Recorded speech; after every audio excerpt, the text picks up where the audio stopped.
নমস্কার। শ্রীমদ্ ভাগবত গীতা দ্বিতীয় অধ্যায় সাংখ্যযোগ শ্লোক 30।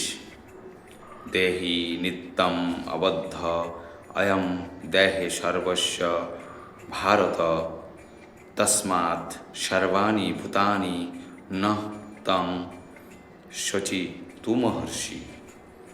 দেহি অর্থাৎ জড়দেহের মালিক, নিত্যম অর্থাৎ নিত্য, অবদ্ধ অর্থাৎ বধ করা যায় না, অয়ম অর্থাৎ এই আত্মা, দেহে অর্থাৎ দেহে, সর্বস্ব অর্থাৎ সকলের, ভারত অর্থাৎ হে ভরতবংশীয়, তস্মাৎ অর্থাৎ এতএব, সর্বাণি অর্থাৎ সমস্ত, ভূতানি অর্থাৎ জীবসমূহ, ন অর্থাৎ না, তম অর্থাৎ তুমি, সচিতুম অর্থাৎ শোক করা, অর্হসি অর্থাৎ উচিত।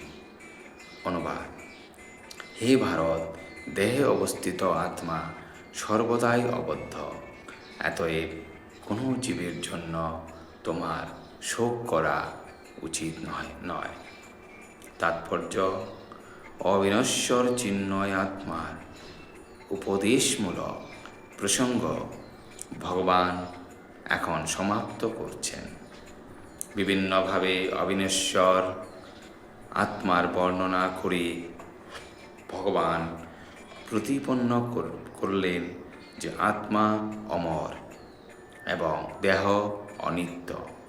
অতএব পিতামহ ভীষ্ম ও আচার্য দ্রোণ যুদ্ধে নিহত হবেন। এই ভয়ে ক্ষত্রিয় রূপে অর্জুনের স্বীয় কর্তব্য পরিহার করা উচিত নয়।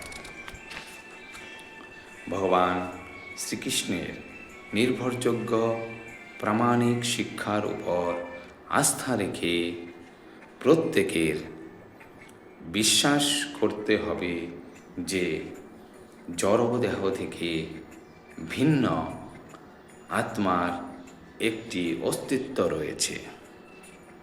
এমন নয় যে আত্মা বলে কোনো বস্তু নেই বা রাসায়নিক পদার্থের পারস্পরিক ক্রিয়ার ফলে জাগতিক পরিপক্কতার কোনো এক বিশেষ অবস্থার চেতনার লক্ষণগুলির বিকাশ ঘটে।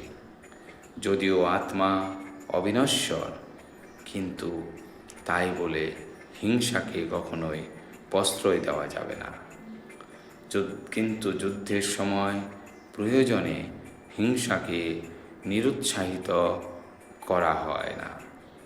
এই প্রয়োজনীয়তার সামঞ্জস্য বিধান করতে হবে, অবশ্যই ভগবানের বিধান অনুসারে, নিজেদের খেয়াল খুশি মতো নয়। ধন্যবাদ।